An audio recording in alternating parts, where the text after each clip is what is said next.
I'm Drew, or BRS1999, the host and dungeon master of the Enter the Dungeon, a brotherly podcast. And today I'm going to be providing a complete oral record of the campaign so far. It's just going to be the broad strokes. Obviously, the podcast itself is a record of itself. Hope that goes without saying. This is just going to be the broad strokes as kind of a jumping in point if you don't want to have to watch through the whole show to catch up with it, or if you need a recap on something, or maybe my players can use this as a useful reminder resource. So the story begins with my two brothers, Paul and Evan, and my best friend, Andreas. Paul played the human cleric named Javin, who's a Tempest cleric, and then Evan played the elven ranger Alicia de Willowsbrook, and then Andreas is still playing Shantai Earthmover of Lif Moriana.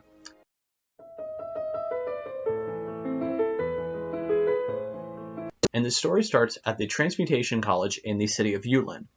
Earthmover was trying to become a student there, but failed the entrance exam.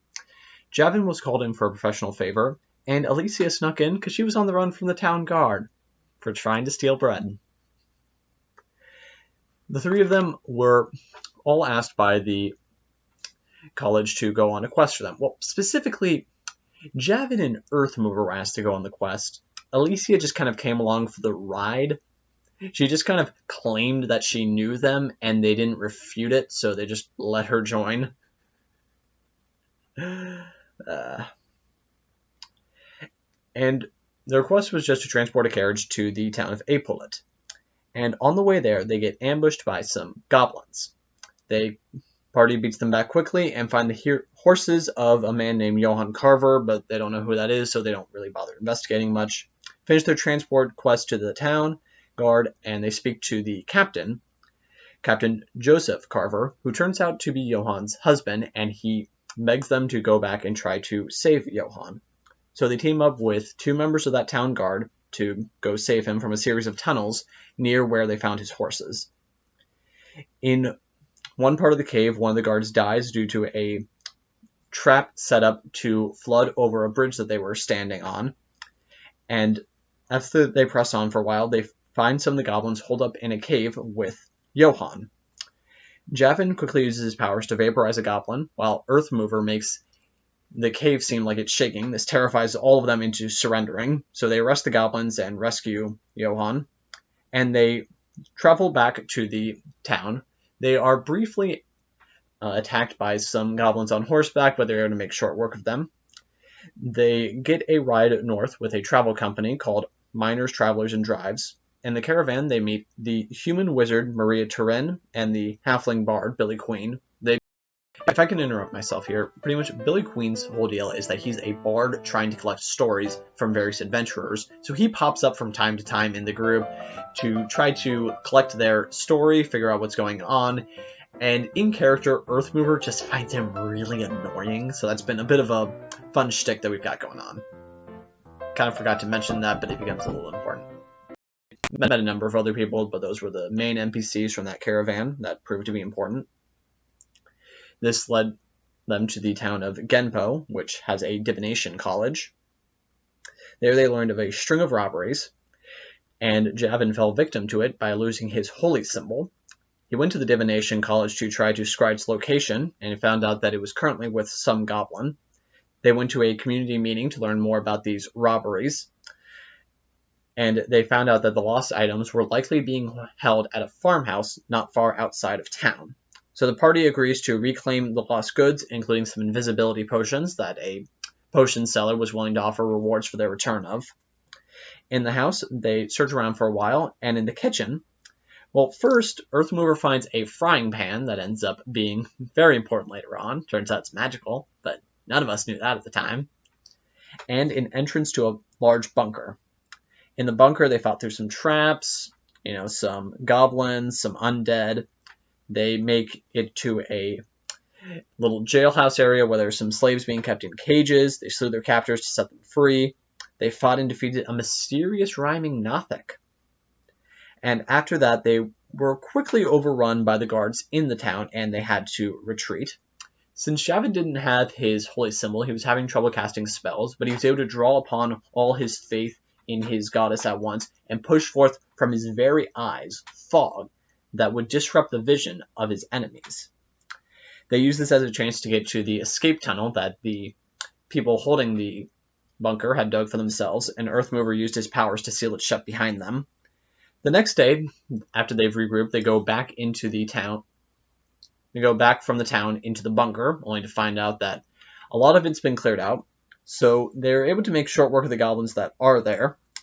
Earthmover jumps on and crushes one of them to death, and they navigate through the bunker to the boss chamber, right outside of which they notice some writing on the walls in Goblin. Now, none of them read Goblin, but Alicia can speak it. That's right, Evan opted for Alicia to be illiterate because it fit very well with her character, having just been a young child who grew up on the streets, which I definitely like the commitment to the character bit there. And this is a very interesting thing that I think they did.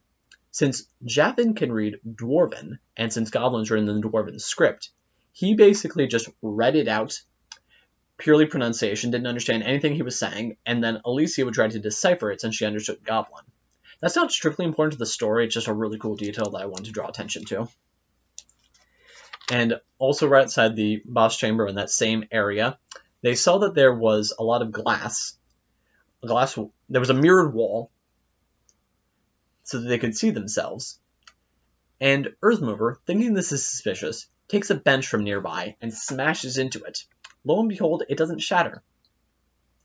The bench breaks through the area where it smashes through, but the rest of it stays intact. And as they're crawling through, it does explode around them.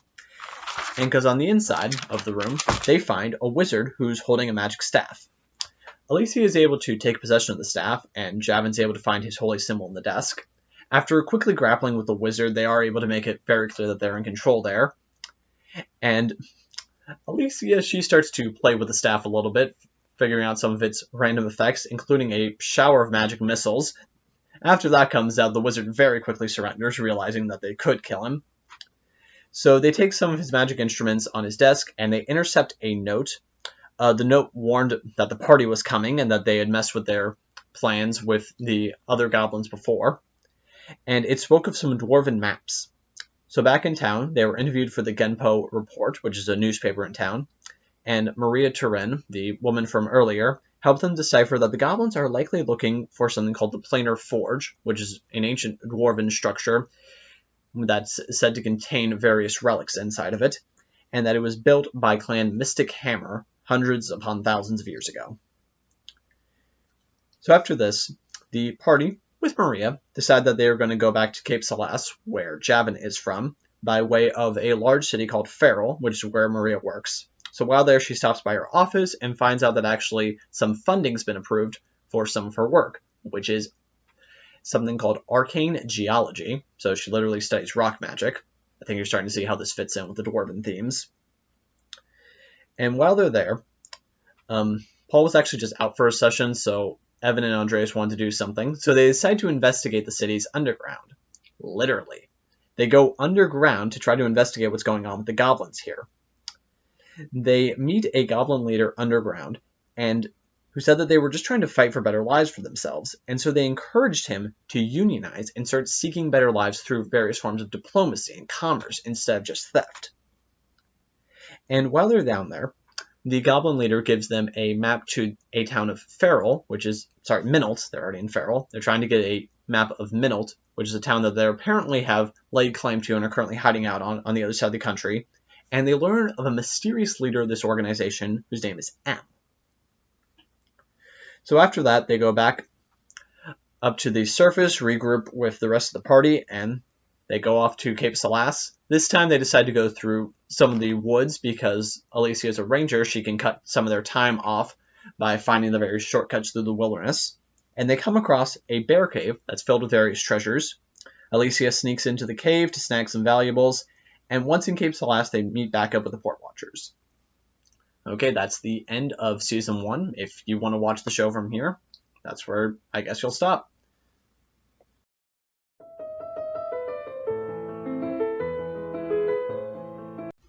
Okay, now for Season 2. So at this point, just as a meta note, Paul and Evan realized that the campaign, the way it was running, wasn't exactly for them. No ill will or anything, just not every DM style is going to fit with every player style. So they left, and my friend Chris joined on. And the way we explain that in character is that Alicia turned out to be the elven princess of the Skyoak family. That's something I'd been hoping to build to of the campaign, but ended up having to come up earlier. Her brother Alessandra was in town on some commerce missions, and he found her, and so he was going to take her back. And for their efforts, Javin was promoted within the ranks of the Port Watchers, and Earthmover got some magic items. So, in need of some help for his quest, Earthmover went dockside. Meanwhile, Thitch Urso, halfling monk, played by my friend Chris, he had been a sailor for 30 years, and he wanted a change of pace. So, Thitch teamed up with Maria and Earthmover when he heard Earthmover saying that he was looking for adventurers. So they all teamed up together to try to find the Planar Forge. To get there, they decided to catch a ride on a ship. Rather than have to pay the money to ferry across, they just get some short-term jobs just working on the ship and offering security. But surely it won't need security, right? It needed security, because they were attacked by pirates. During the attack, the three of them, Earthmover, Thitch, and Maria, they were able to hold a good offensive against the pirates, and Thitch even boards their boat, beats up a bunch of pirates, and throws most of their food overboard, then retreats back to his ship. The Aarakocra pirate captain ordered a retreat after seeing how many of her pirates that she had lost, and then the party made it safely to the city of Foendo on the other side of the country. Once there, the captain of their ship gave them a wine bottle as a present for doing such a good job defending the ship, and from there they went to Minneltown, which is, the abandoned town I mentioned before that they had the maps of. They fought through some zombies and bushes. They were ambushed by bushes. Ambushes. They spoke with a dragon and convinced it that they would be best off working with the town. That way it could, perhaps be able to make more money through some sort of tax system for defending it against invaders. And they also found a druid who said that he had a map to the Planar Forge, but in order to get it, they needed to deal with some orcs that were in town first. So they went into a castle where the goblins were currently held up and negotiated with them for a while, and they decided that they were best off all working together. So Earthmover and Thitch went over to where the orcs were camped out at the outside of town and invited the orc chief to come to the castle with them with her second. Once they were in there, the party pretty much ambushed them and made quick work of those two orcs. Earthmover chopped off her head and used it to scare them off. And so, since the orcs had left the area, the druid held up his end of the bargain and gave them the map. The party then went to the Echoed Mountains and entered it at a point denoted on the map. And they explored through the tunnels, fought skeletons. Earthmover electrocuted some bugbears using his alchemy. They found a flame skull that had been set there all the years ago by the Mystic Hammer clan in order to defend the treasure. They were able to befriend it, and it rewarded them with some zombies to join in their endeavor. At one part of the cave, they found a giant statue of a dwarven man that had emeralds in its eyes. So Thitch used his masonry tools to break those emeralds out, and then also broke off one of its legs, sending out giant vibrations throughout the entire cave that hurt them both. In the next room over, they found the last living member of the Mystic Hammer clan, a dwarf named Godrin Diamond, who had apparently been tortured by M for information, but he refused to give it in. Then they ended up finding the Mystic Hammer treasure room, where Thitch found his bag of holding, and as well as a water map, or water charts, I suppose you would say, that seemed to be pointing to some kind of temple area somewhere in the seas off of the island country of Almeg. After that, they made it to the Planar Forge entrance, where they met the mysterious M, who was a drow wizard, who was controlling a spider using a staff, kind of like the staff that they got from the earlier wizard.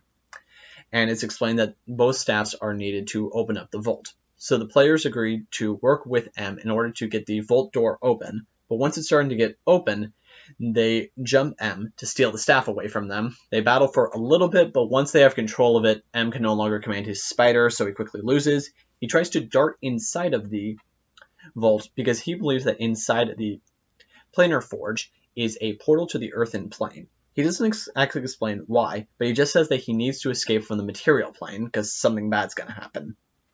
Once he runs in there, though, he's in such bad shape that Thitch's zombies are able to follow in there and make short work of him.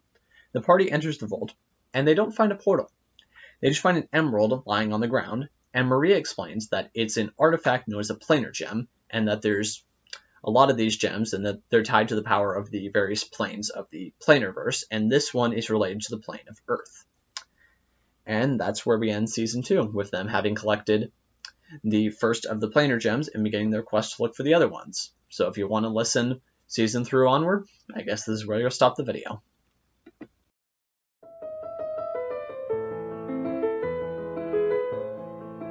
Okay, Season 3. So after the exploration of the Planar Forge, the players go back to Foendo City to a government office. There they give Maria M's staff, and she encourages them to keep the other one, the glass staff.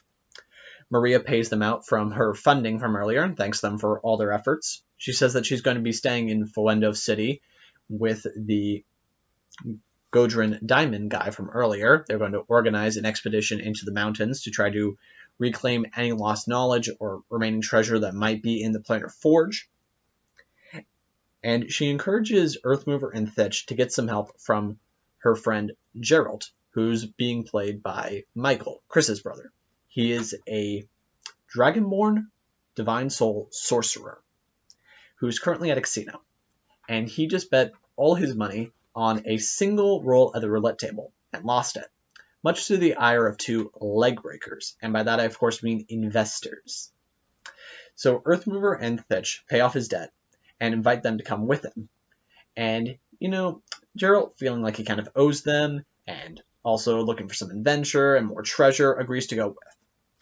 So Maria advises them that they should try to make it to the 50-mile woods, a giant forest towards the center of the country, because in the center of it there's a magical plant known as the Great Tree, and inside of that there's a conclave of druids that likely know the location of where the Fey Gem is.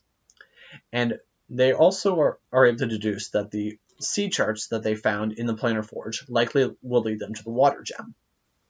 Now, for this next part, Andres was actually out of town, so it was just Chris and Michael. And they characters go north to the country of Skenin and up a mountain to the Vault of Memory, where memories of people all through the ages have been stored. And they find it inflamed and under attack. And the keeper of the Vault of Memory, the head of the temple, is a Dragonborn named Cleon, who's actually a character that Chris used to play in an earlier campaign. And he implores their aid in order to rescue everything inside and put out the fires and to defeat the Illithid that had invaded it. So once in there, the very first thing Thitch does is take a vial full of memory that someone had stored there years ago and just drinks it down.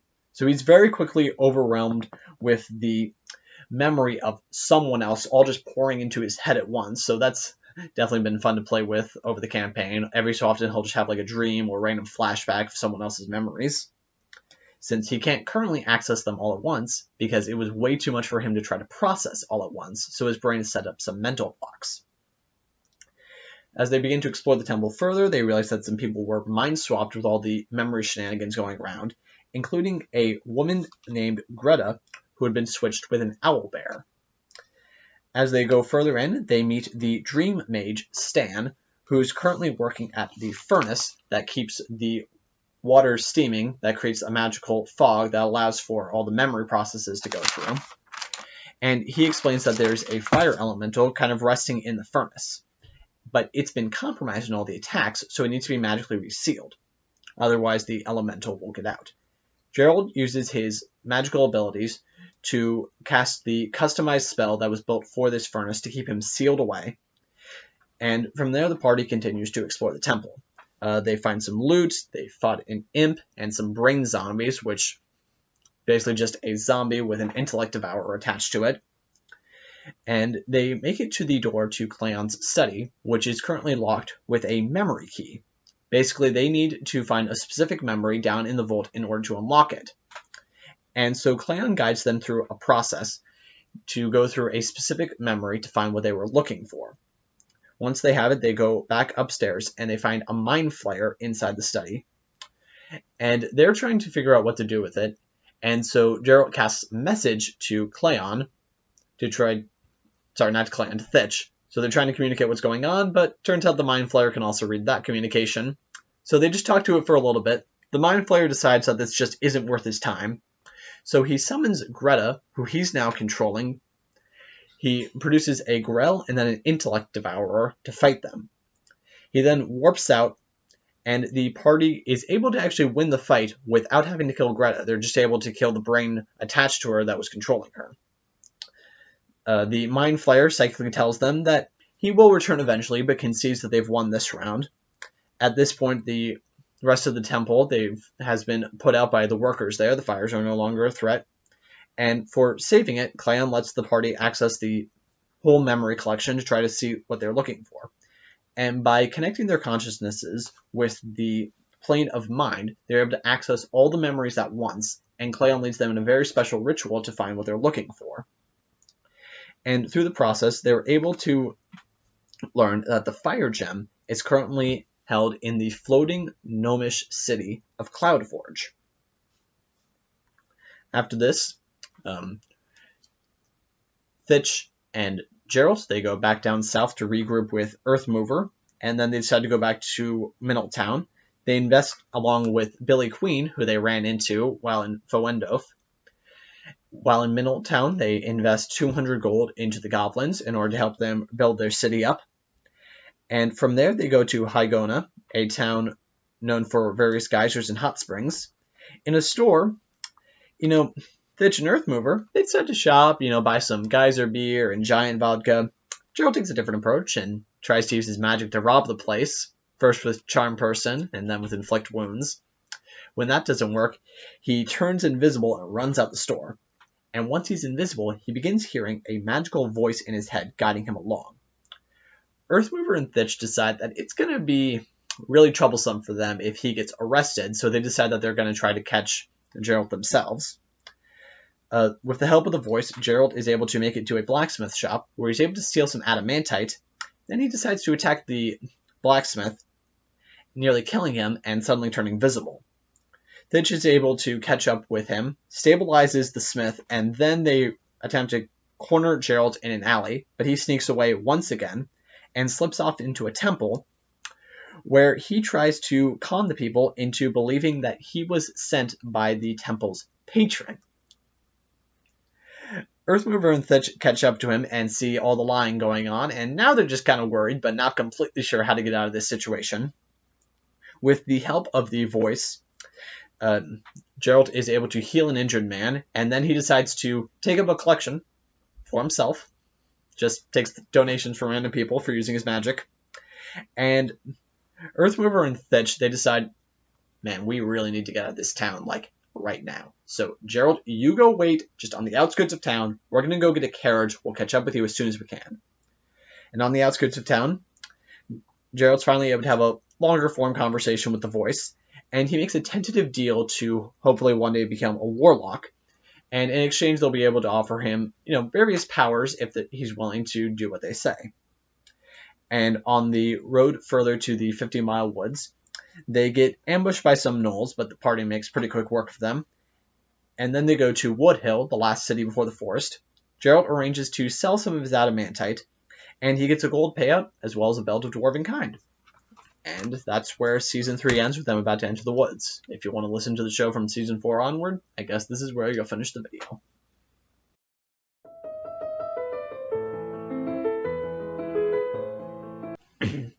Okay, Season 4. The party enters the woods, and on their ride in, they find 3 frogs.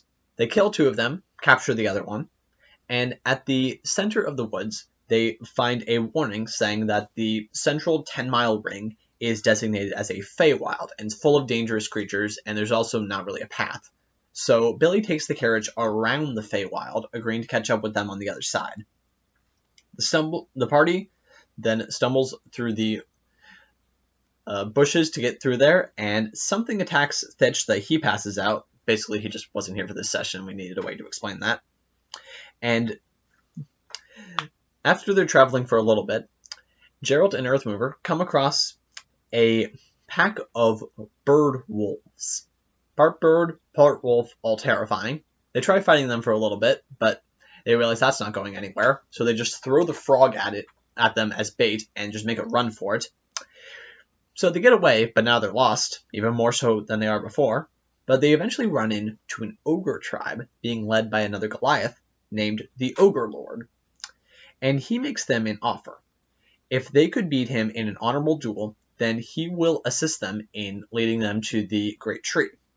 So Earthmover and Gerald engage in battle with the Ogre Lord and his second in command, and they are able to beat him, but just barely. So holding up his end of the bargain, Ogre Lord escorts them to the Great Tree. And they realize that it's almost like a portal to a demi-plane once they walk through this giant tree, because they're suddenly in a city made all out of wood. So it's all inside and made out of wood, but it's huge inside, even bigger than it was from what they could see externally. So first thing they need to do is get some medical care for Thitch, who is treated by a Alraun ranger named Father Elderberry, which was a character Andreas played in an earlier campaign. Once there, after that, they then went to a interplanar hotel called the Sigil Wheel Inn, where they booked a room under the party name of the Stone Movers, which is now the official name of the party. And after checking in, Thitch went upstairs to an interdisciplinary dojo, where he wins a sparring match against a guy there, and the guy is impressed with him and agrees to teach him a martial arts technique when he has the time. So the next morning, they're all granted audience with the Druid Council, and the Druids basically form a magical audit on their minds, pretty much analyzing everything that they've done since the adventure began, and it comes across as inconclusive. They don't know if they can trust the Stone Mover party with the information of where the Fey Gem is.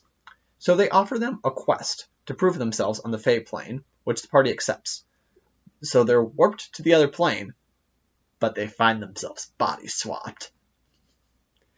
So before they can even really get adjusted to the other bodies, a Fey Dragon appears, which really scares them, so they turn and run into the Fey Woods, where they come across some very strange children. And turns out they're dead children. They learn that this woods is designated as an afterlife for all children who have died in the woods. And their caretaker is a very powerful centaur named Iachan, who they later find out is a nature god. He leads them to a castle that was seized by some dark forces, and Iachan tells them that they need to go inside there and clear out whatever is in there that's preventing, well, one, the ghost children from going inside, but also it seems to be serving as a threat to the rest of the ecosystem. Now, there's a front entrance, but Gerald in Earthmover's body is like, whoa. Why use the front entrance when we can make our own front entrance? So he uses alchemy to pretty much bust a hole in the side of the castle, and they go in. They begin to explore it for a while. They fight some were-rats. They come across a weird well, and they slip past an ooze. They make it to a dark kitchen where they have to fight some spiders, and they find a large barrel of wine, which they decide to keep for themselves. They scoped out the chapel for a little bit, and then they end up back near to the main entrance, where they find a group of elves camped out. So they basically have ambushed an ambush that was waiting for them. They talk to the elves for a bit, and the elves agree to take them to their leader, quote-unquote, but they decide to try to kill them. The elves try to kill the players, that is. They lead them through the halls and try to trick them into a series of trapped hallways, one of which is a wind tunnel that leads to a hallway with spinning blades that then goes to an oil-slicked hallway.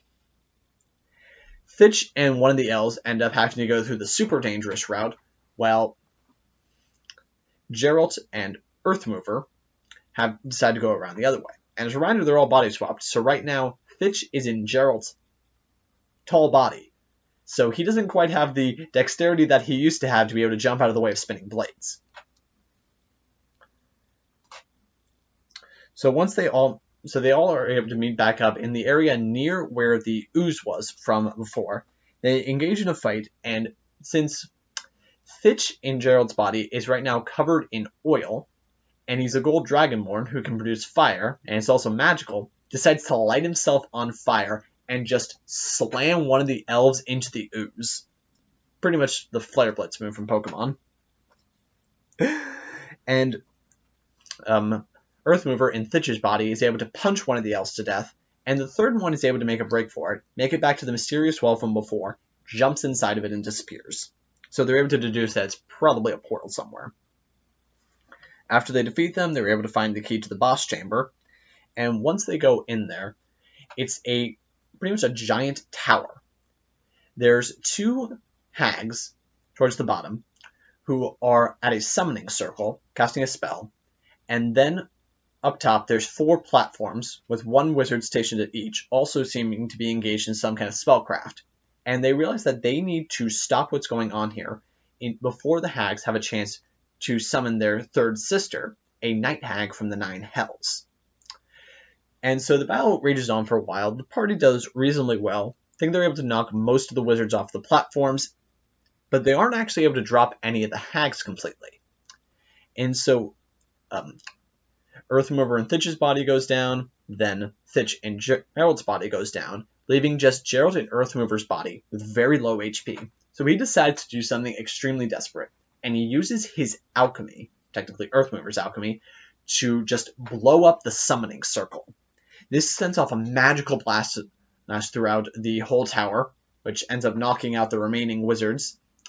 And when they all come to, Iachin's there, telling them that the hags have disappeared, and that everything seems safe for now, and that for their valiant efforts, he put in a good word with them with the druids. So they're warped back to the material plane, into the Great Tree, back into their right bodies this time, and the druids tell them that the Fey Gem is currently with the Skyoak family in Willowsbrook, in the elven country of Rudra. They all get some magical rewards for their efforts, and they're allowed to stay at the Great Tree for a few days. They spend some time at the library, which is in the top branches of the tree, to do some further magical research. They deduce that the Arcane Gem is likely in the Halfling country. Thitch goes back down to the dojo, where he learns a Judo Flip maneuver.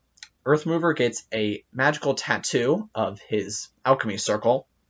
And Gerald is able to pay back both Earthmover and Thitch, because he's got something he needs to go do. He has been summoned by the voice to go on a quest. So he walks through a portal in their Sigil Wheel Inn suite and disappears. The reason why Michael had to leave the campaign is that he went to the Marine Corps, so he had to go through training and all that, didn't really have time to play, but we're hopeful that he'll be able to rejoin us soon. And that's the end of Season 4. To be honest, if I had to pick, that's probably been my favorite season of the show so far, with the body swap antics, watching them fight through the castle and all that. Really fun time. Anyway, if you want to watch the show from Season 5 onwards, I guess this is where you'll end the video.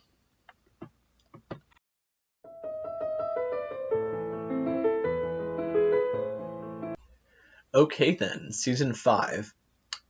So Thitch and Earthmover, they go down to the very bottom of the Great Tree, down to the second basement, which is where they keep several monsters for various purposes, and they're able to hitch a ride on a manticore up and out of the Feywild and landing just on its outskirts, right in front of Billy Queen.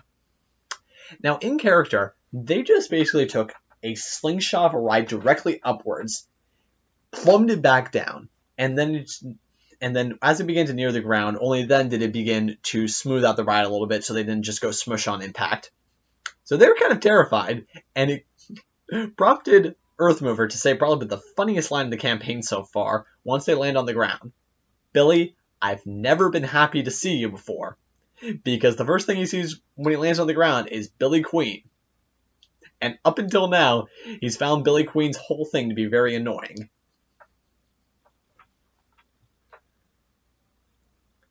So after this, they decide to travel out of the woods to Seawood, where they hire a half-elf fighter named Zoe Skyorchid to join their party. They go north to Feral and have a brief run-in with a dragon, and they actually tell the dragon to go meet their other dragon friend at Middletown. In Feral, Billy goes to the bank while the party goes to a government building, and they find Godrun Diamond there, and they discuss the quest a little bit with him. Upstairs in the Ministry of War, they are able to get a quest from a woman named Major Daedalique, because she needs them to investigate an undead problem that's beginning to literally rise in the catacombs beneath the city. So they go down there, they begin to explore the tunnels, they fight a few zombies, they talk to some drow that live down there, and they pop up across town where they spend the night at the inn. Thitch makes a back alley deal for some booze there, and hides it at a fancier inn. I don't know if he ever actually collected it, I'm not sure, I'll have to double check. So back in the tunnels, they find a vampire who's about to infect a man. They talk to the vampire for a while, who says that he needs to make another vampire. They wake up the man, whose name turns out to be Al, and he says that he would rather die than become a vampire, and a fight ensues. The party decides that they can't win, so they flee the chamber. But before they can do that, Al manages to bite Thitch, leaving him with a vampiric scar. Not quite enough to infect him, but it is going to have some effects. So once they get out of the burial chamber, Earthmover seals it behind them, and they go on the run.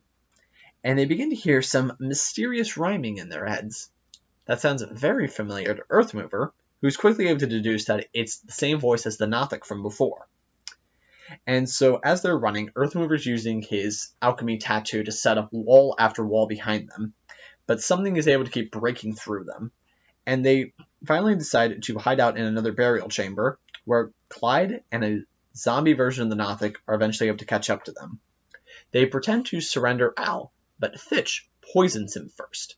Because at this point, Al's in pretty critical condition. It's unlikely that he'd be able to make it out anyway. So they basically used him as a stalling maneuver to be able to get themselves out alive from the tunnels. And it works for a little while. But then once they come up to the surface, Clyde realizes the trick, and he sends a psychic message to them saying that in retaliation, he's going to be attacking their surface world at dusk. So the party works with the clergy from the local temples in town and the town guard to, one, evacuate the surrounding areas, but also to mount a defense against them. And at sundown, zombies begin to pour out of the tunnels, and the party leads a coordinated response in 3 parts against the zombies, and they're able to win. There is some heavy casualties on the town guard, but they are able to defeat all of the zombies. And then, not wanting to give Clyde enough time to regroup, they run back into the tunnels, down to the same burial chamber where they found him before, and they see, but now there is one difference. The army has assigned to them a chaplain by the name of Lieutenant Homer, who they hope the holy abilities of will help them defeat the vampire. And once in that chamber, they see Clyde holding what appears to be a black gemstone, and he uses it to open a portal and steps through it. They presume that this is going to lead to the Thanatos realm, the realm of death. And once they step through the portal is where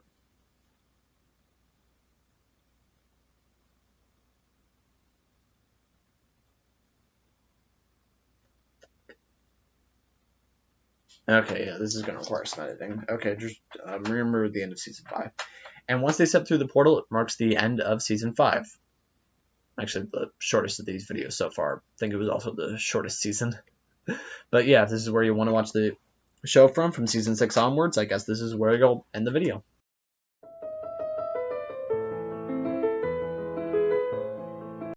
Okay, Season 6 begins with the party having stepped through a portal across space and time into the Thanatos realm, and they land in a rather foggy environment, but they are able to navigate to a road, then eventually to a village, and once there, they find a small tavern, and they're told that they should go meet up with the Raven Queen, who's the goddess of the Thanatos realm.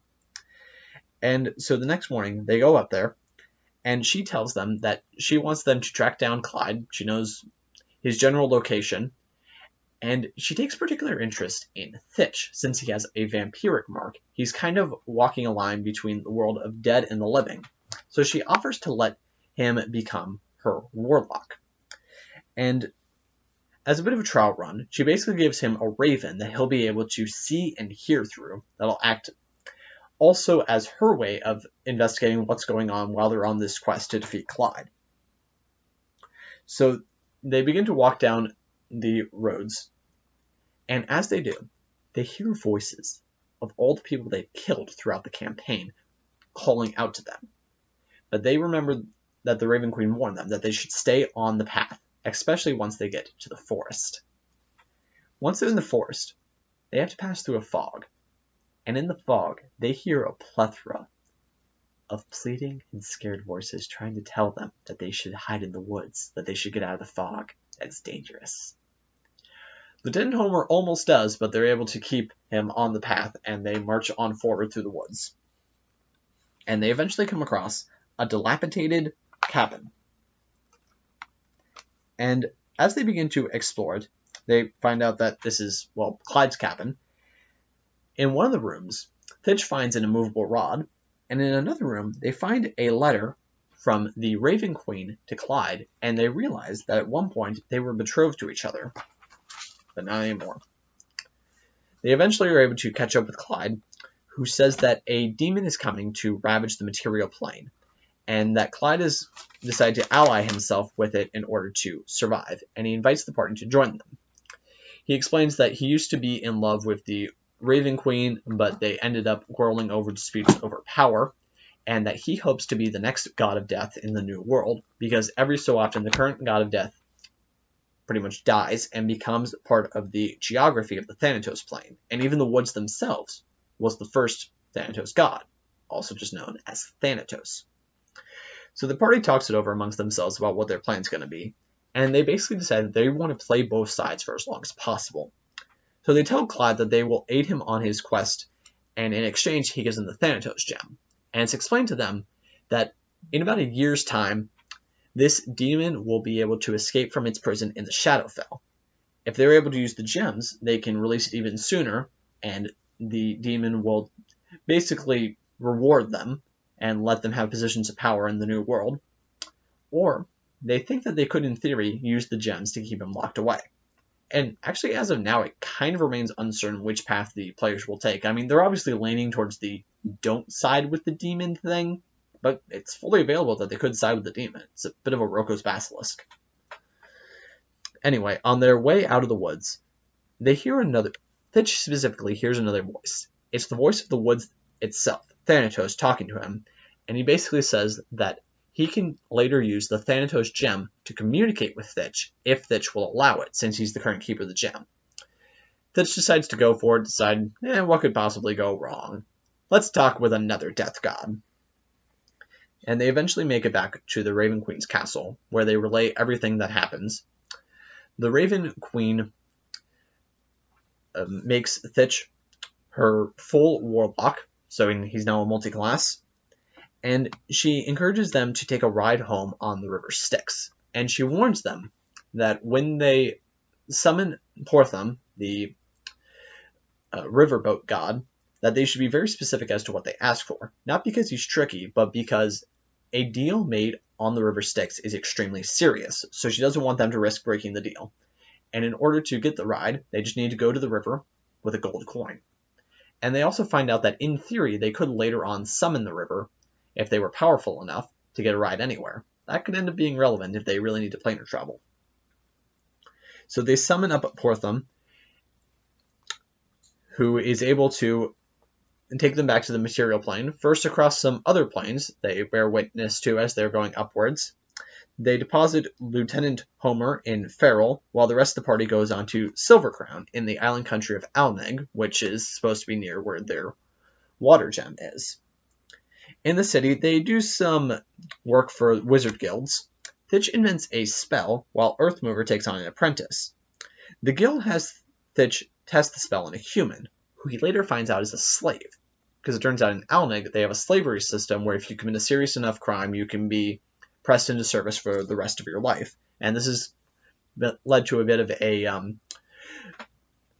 political pressure situation where they're trying to figure out whether or not they should support this country with its slavery system, which is going to be relevant in the next coming arc. After their work, they travel with MTD, that's Miners, Travelers, and Drives again, on the Crown Trail to Zinkton, and on the road, they have to fight a Zorn. It pops up out of the ground to attack them, and they find out that the adamantite that Gerald had sold was actually currently with this caravan, and the Zorn had tracked it down, as well as the Earth Gem. So after a close battle where Thitch almost dies, they are able to defeat it. And Earthmover gets a message from Billy on the road asking where he is, because he has a package to deliver them. So Billy informs him that they're going to be in Zinkton soon, and once there, they actually do collect a package for them sent by the Galilean government. Inside, they find a large gold payout, as well as medals distinguishing them for voluntary valor to Galay, and a letter hailing them as the heroes of Galay for all their efforts in that country over the course of the campaign. The main thing was, of course, defending the city of Pharaoh from zombie attacks, but also unionizing the goblins ended up severely decreasing the crime rate among the goblin population and ended up revitalizing their economy. And they had also discovered a lot of lost treasure. And with that recognition is where we end Season 6. And that brings us up to the present day with the campaign. Season 7 has just kind of begun, and hopefully soon they'll be exploring through the Water Temple. Anyway, I hope that you enjoyed this video recap. If you're new here, let me know what you think of the campaign down in the comments, or if you're just someone that wanted a reminder of what happened. Anyway, I'm your host and Dungeon Master, Drew, just being joined by myself, but... Okay then, so... That's okay. So I think we had a good first session. I'm Drew, the DM, and my players are Paul. What do you play as? As Javin, the cleric. Okay. Evan as Alicia. Okay, and Andreas as Earthmover. And Bitch. And Geralt. Wonder who will be joining us next or who will be returning. I'll see you next time. Bye. Peace.